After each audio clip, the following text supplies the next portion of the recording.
Our birth control methods are really broken down into ones that stop ovulation and ones that do not. Ovulation is incredibly important for thriving in your body and for longevity. It goes way, way beyond making babies. Whenever we can choose a method that protects ovulation, that is going to be significantly better for your health and hormones long term. Hey mama, welcome back to the Thrive Mama podcast. I'm Martina, certified nutrition consultant and holistic health coach, and a mama of two, and I'm so glad you're here. I am here to help busy moms unlock their energy, balance their hormones, and break out of burnout using nutrition as a foundation. So on this podcast, we will dive into actionable strategies on nutrition, nervous system healing, and aligning with your cycles, with a healthy dose of relatable motherhood thrown in, all designed to help you move past surviving to actually thrive in motherhood. Let's do this.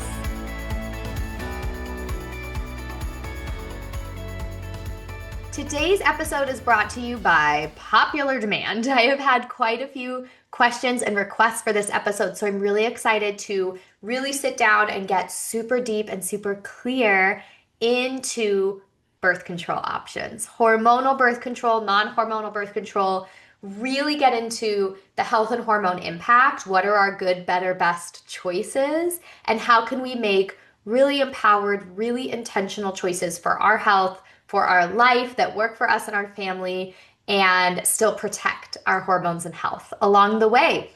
This is a topic that is really important to me because, first of all, I really believe that informed consent is a cornerstone of ethical care in the healthcare industry, in any kind of industry. Informed consent is key, and we cannot have informed consent if we are not informed. And unfortunately, with birth control, what happens to so many of us is we are not told the whole story. We are not told about all of the potential pros and cons of every option. And instead, birth control is treated in such a casual and universal way that we're giving consent to things that we are not even aware that we're consenting to. So today, my main purpose is to bring you the information you need to be informed enough to make an intentional choice for you. I am not pro or against any specific option.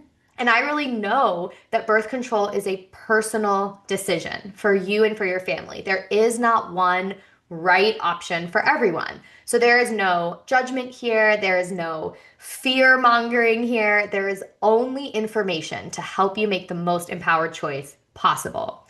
But the other reason that this is such a personal topic to me is that birth control is really what started my own health and wellness journey. I started the hormonal birth control pill when I was 16, and it was fine. No major side effects, like no big issues. I wasn't really having major issues before. It was just kind of like business as usual.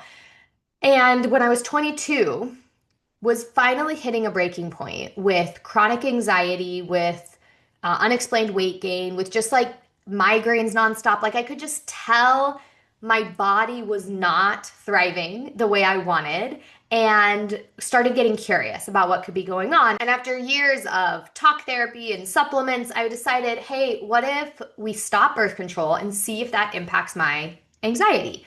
So I stopped birth control cold turkey, just totally quit one day on my own, and my body went completely haywire. Totally haywire. My cycles disappeared. I stopped bleeding completely for like over 2 years. My anxiety got worse, not better. The weight gain got worse, not better. I started breaking out for the first time in my life, was getting all of this acne, like really painful acne. Migraines were still bad. Like it was everything that was happening times 10. And I was looking around like, what is happening? And I'm 22 years old and like falling apart. So I start talking to my doctor about it. And I'm like, hey, it's been 3 months. It's been 6 months. It's been 9 months. I'm not having periods yet. What's going on? They send me to a couple specialists. I like move down the chain of medical journeying and eventually get diagnosed with premature ovarian failure. And this is a diagnosis that basically says you are not in menopause, but your ovaries have just kind of stopped.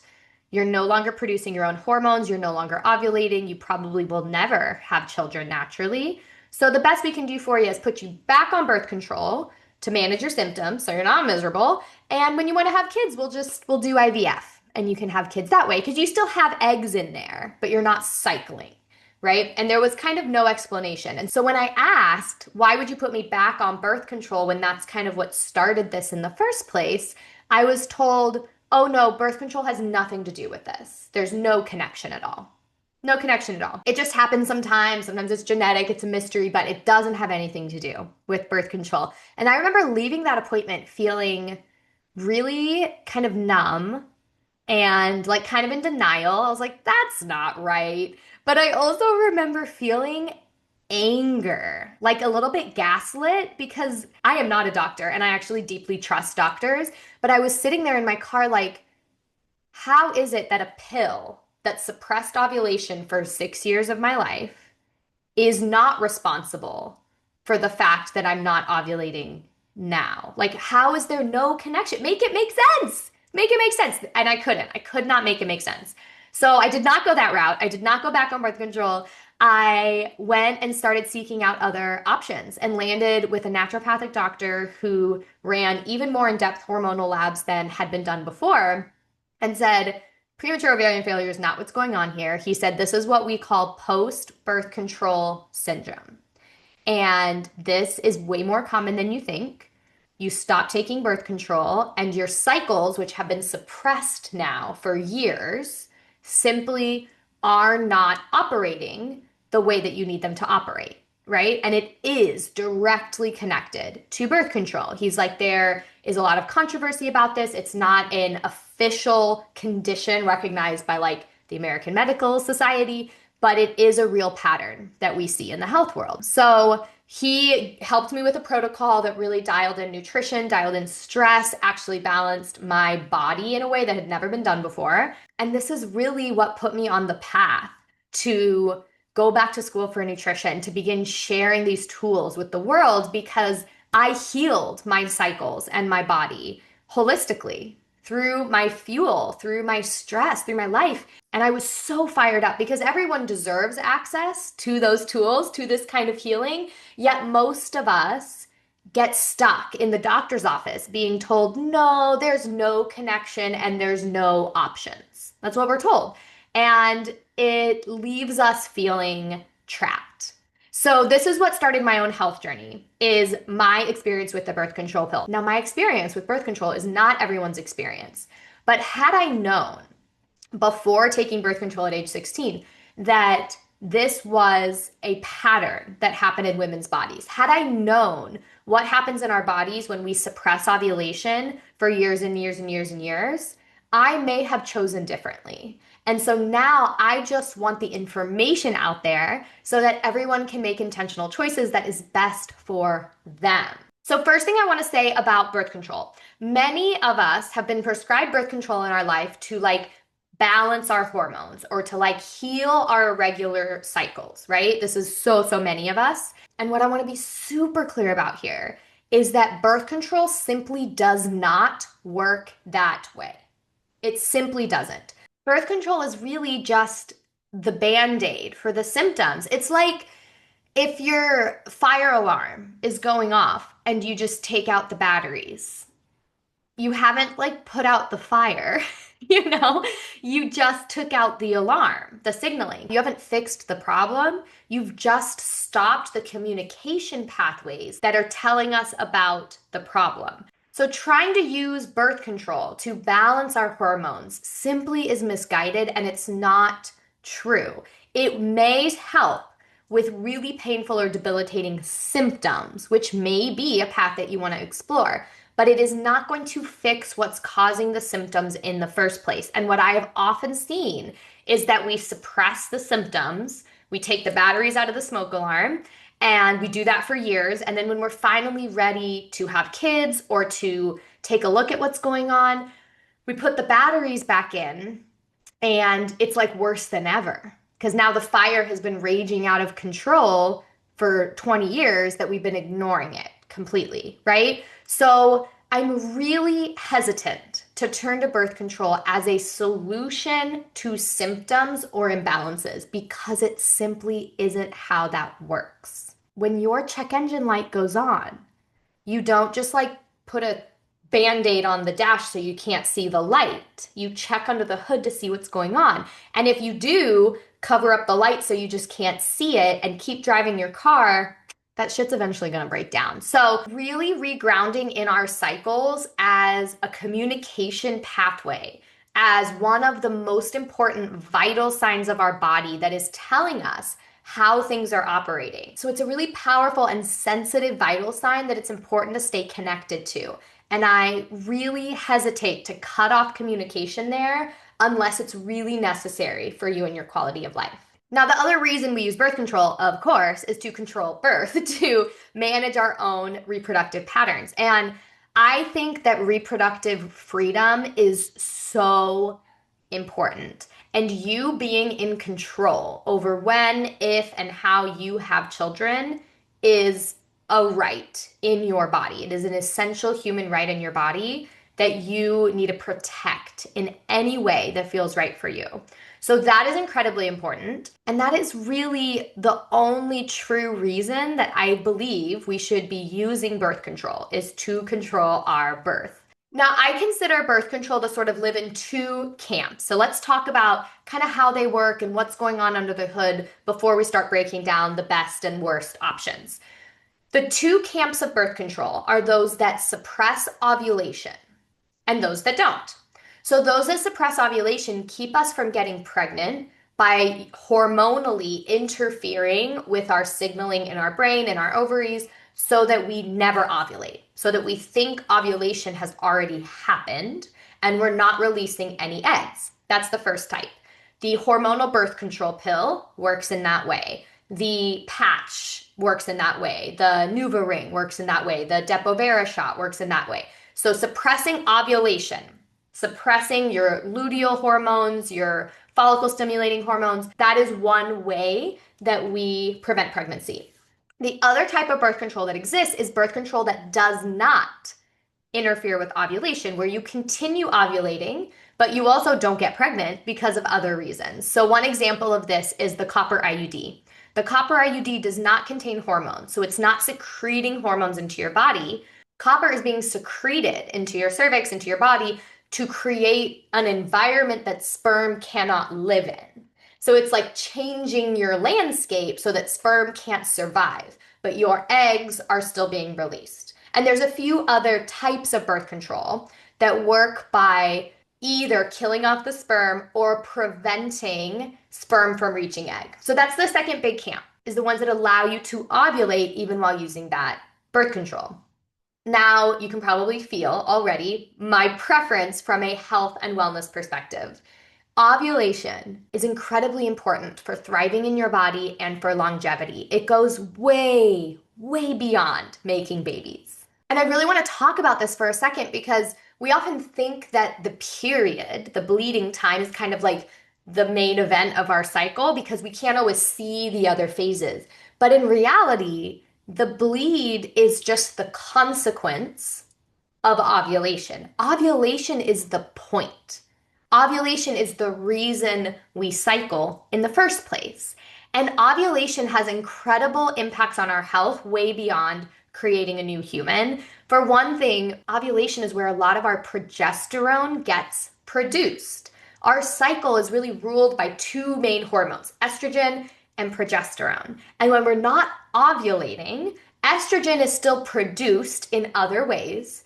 Progesterone gets depleted so quickly because typically the majority of our progesterone comes from ovulation itself. It's actually created by the follicle that just ovulated. So when we don't have a balance between progesterone and estrogen, first of all, our hormonal symptoms get way, way worse. This also starts getting us into really dangerous territory with bone health, with heart health, with ovarian cancer risk, breast cancer risk, other estrogenic cancers start becoming much more likely because our progesterone and estrogen are not in balance. In fact, there is a connection in many studies between the number of years we spend ovulating and breast cancer risk. So the longer we ovulate, the less risk of breast cancer we have because ovulation is actually anti-inflammatory and balancing for our estrogens and progesterone. Ovulation also impacts our glucose sensitivity, our metabolism, our thyroid health. Like all of our hormones exist together, they're not in isolation. So when we stop the event that is the entire point of our cycle, ovulation, when we stop that, we are creating a ripple effect of health impacts so far beyond just the list of side effects on the package. I always tell people that anything you can do to protect your ovulation for as long as possible is worth it in the long run. So if there is a form of birth control that allows you to continue ovulating while preventing pregnancy, that is going to be better for your health and hormones than anything that blocks ovulation. So when we're talking about informed consent, if health and hormonal longevity is a priority for you, which I'm thinking it is because you're here listening to me, when you're talking to your doctor, this should be the first question you ask as you're talking about options. Is there an option that allows me to ovulate that is still effective? Now, hormonal IUDs are a little bit of a gray area because the main way that they prevent pregnancy is by secreting hormones that thickens your cervical mucus. It changes the environment in your cervix so that sperm cannot get through easily and they can't survive. But it also does suppress hormones to the point that most people do not ovulate. The last study I saw was that in the first year, the majority of people on IUDs do not ovulate. After a year, some people begin ovulating again. That temporary suppression of hormones begins to shift. I think it was like 40% ovulate after the first year. So very few people ovulate in the first year. About 40% will get their ovulation back after that. So it doesn't like totally shut down your whole hormonal system like the pill would. Hormonal IUDs work a little bit more locally in the cervix and in the uterus, but do have a hormonal impact. And the only way to really know where you are on that spectrum is to track your ovulation. This is where cycle tracking becomes so much more than just putting the day that you bleed into an app. Tracking ovulation is actually much more useful for your health than tracking the days you bleed.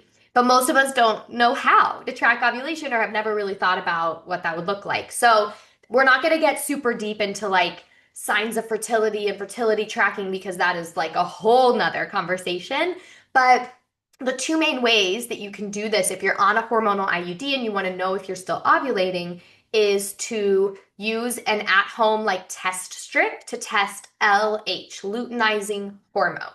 This is a hormone that spikes just before ovulation and can be helpful to see if you're getting that peak, you are probably ovulating in the next 24 hours or so. And you can also track your own cervical mucus, which I think is one of the simplest and clearest ways to see if your own body is ovulating. So if you are on a hormonal IUD and it is working for you, I would just invite you to spend a few months tracking ovulation to see if you are ovulating or not. Are you part of that 40% that gets ovulation back? Or are you not seeing a spike with the luteinizing hormone? And is your cervical mucus staying kind of thick and sticky all month long? If you're not seeing the stretchy egg white ovulation mucus, then you're likely not ovulating.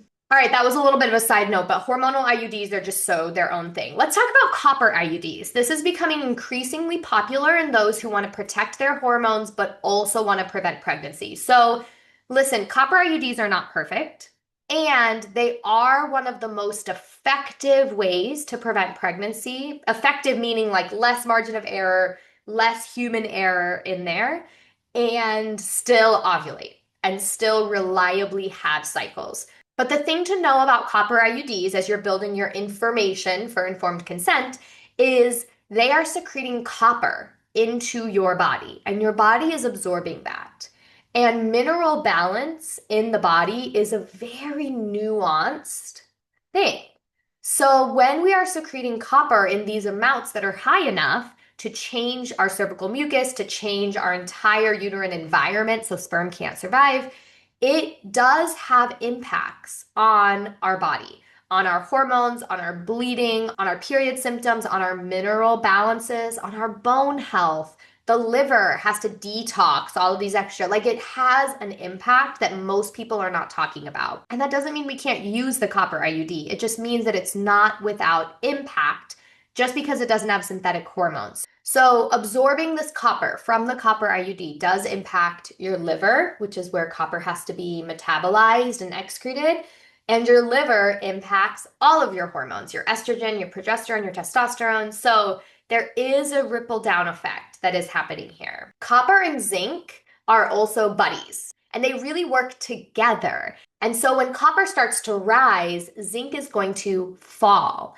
And when we have zinc deficiencies, that's going to really worsen acne, immune function, PMS, anxiety, energy. So if you're using the copper IUD and you feel like your hormones are getting worse, you feel like you have hormonal side effects, you feel tired, you're gaining weight, you feel anxious, you have headaches, you have worse period cramps, you're not crazy. That is an impact not of hormones from the IUD, but from copper that we're absorbing into our body. Now, you can try to balance this out by eating more zinc-rich foods, by getting tons of magnesium, which helps with mineral balance, by super supporting your liver detox. And there are ways to use the copper IUD and maintain your hormonal balance and feel really good. It works great for some people. So just wanted to speak to the balancing effect of that. And if you are using a copper IUD, I just want to invite you to really support minerals and zinc as much as possible through your food, through your liver function, even through your stress, which depletes minerals really quickly. Now, there's a few more options here that we're going to touch on, but before we get into the details, I just want to point out that when you're making decisions about what birth control is right for you, your health is not the only thing on the table that you need to consider. It's a big one. It's a big one. And for some of you, it may be the most important one. But some other things that you need to think about are how much time and energy do I have in this season to devote to my birth control method? Do I need something that is one and done and I never touch it? Because if I have to touch it, I'm going to forget, it's not going to go well. Like I don't have time and energy to actually do something that takes effort. That is something to consider. How much time and effort do I have to put towards my birth control method? The other thing you need to consider is how much margin of error is comfortable for me and my family. Do I need to remove as much risk factor of an unexpected pregnancy as possible? How important is that to me and my family right now? And you can kind of like rank, there's a balance here between like 100% efficiency that you never have to touch versus like health and balance in our hormones. And when we switch those, maybe we get more health and balance with our hormones, but we have something that we have to put more effort and time into. I have yet to find what I consider the perfect birth control method that protects our health and balance in our hormones and also is 100% effective, requires no time or effort from us, and just like happens on its own. It doesn't exist yet. Maybe it will one day. So you have to sort of rank your values in this area as you're making decisions because the next few things we're going to talk to may be better for your hormones and health, but may not be better for your life. You know what I mean? Like they may not be better for your life just because they're better for your hormones. Only you can say that. Only you can decide that. Because now we're starting to get into options like barrier methods, fertility awareness methods, and these things do not interfere with hormones directly, but do require a lot more nuance. So we can, of course, use barrier methods like condoms, female condoms, even something like spermicide, things that are like cutting it off at the source and so that it doesn't even enter the body. So instead of like a 98% efficiency that a hormonal birth control might have, we're typically looking at maybe 80% efficiency, maybe up to like 90% efficiency for some of these other uses. For some of us, that is worth it to protect our health and hormones. For others of us, that level, that 10% margin of error, the 15% margin of error, that's not worth it.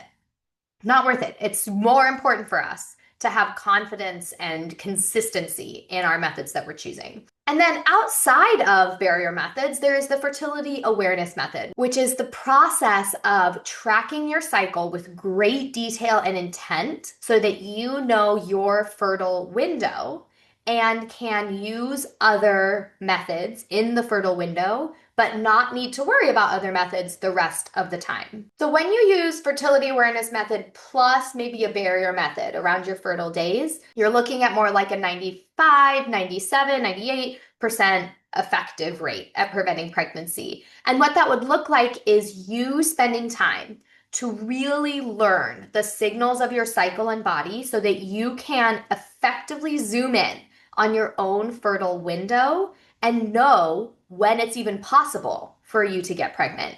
Because despite what your sixth grade gym class told you, we can only get pregnant like 5 or 6 days out of your entire cycle. So the other 22 days, you don't have to be that stressed about it. We don't need to be using copper and progestin and like synthetic hormones to stop things those other 22 days. And then the days that we are fertile, we either abstain or we use barrier methods like condoms, spermicide, other things that are preventing pregnancy. And together, they can be a really good prevention flow. However, fertility awareness method requires a learning curve. It typically takes like 3 to 6 months to have enough data for you to do this really well.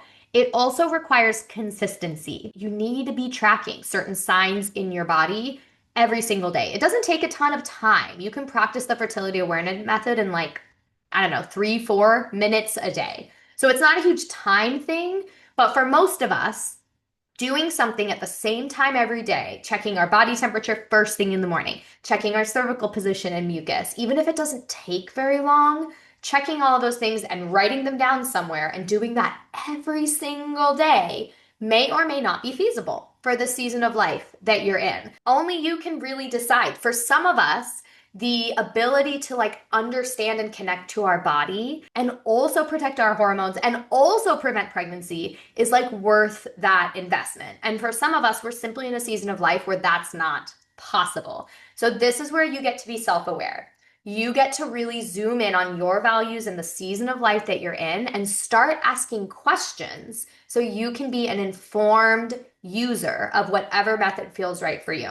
So just to break down the pathway for you one last time, our birth control methods are really broken down into ones that stop ovulation and ones that do not. Whenever we can choose a method that protects ovulation, that is going to be significantly better for your health and hormones long term. When we're talking about options that do protect ovulation, we're typically talking about copper IUDs, which have pros and cons, hormonal IUDs for some people, but you need to track your body to know if you're actually ovulating, barrier methods on their own, and then fertility awareness method, which can or cannot include barrier methods during your fertile days. Now, if you are hearing all of this or you've been feeling the nudge for a while that maybe you want to change your birth control or get off hormonal birth control completely, there are ways to do this that will not leave your body in as much chaos as I left mine in when I just like cut it cold turkey. Because the truth is, the thing that most doctors are not telling us when we start birth control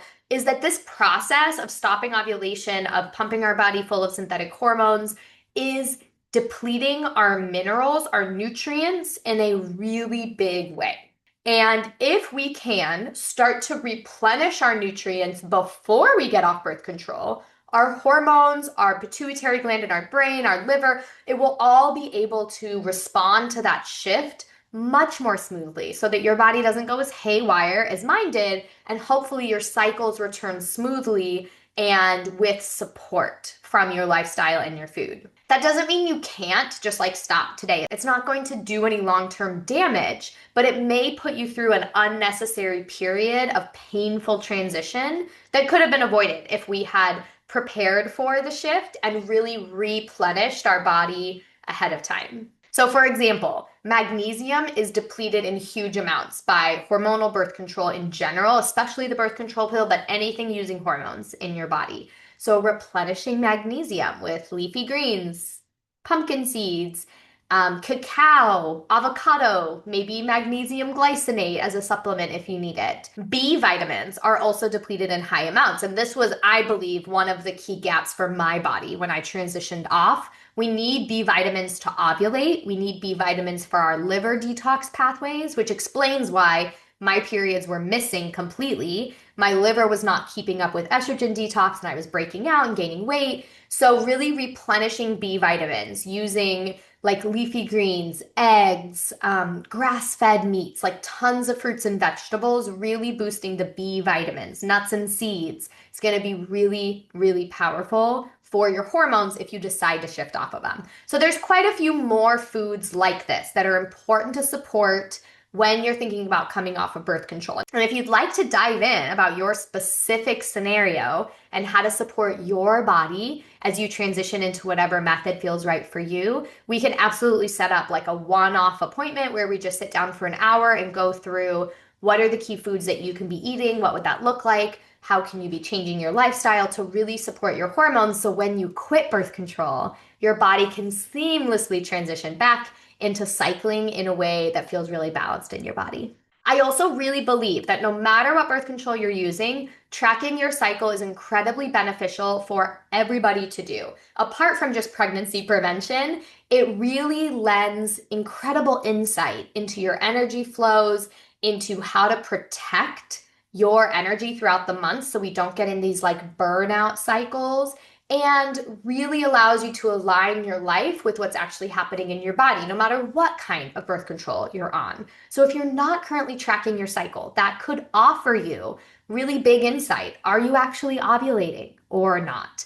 Is the balance between your phases optimal, or is there something that we can support? So these are really the action steps I'm leaving you with. Do some impersonal reflection on where your values stack right now. Is there a way for you to meet your values and still protect ovulation? If so, amazing.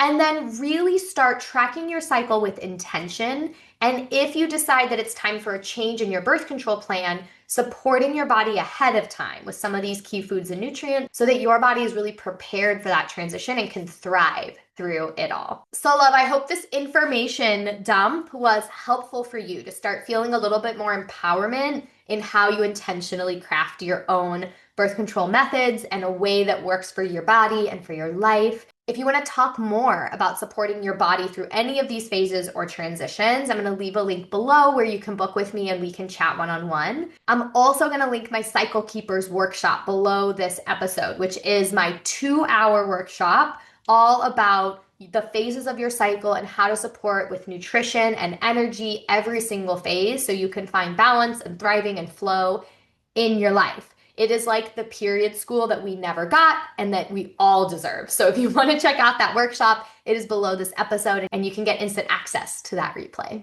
So thank you for hanging out with us today. If this felt helpful for you, I would love for you to share it with a mama friend, like, subscribe, rate, click some stars, like do all the things. This really helps this podcast get into the ears of even more listeners. And I will be back next week with another episode. Until we meet again, take beautiful care of yourself.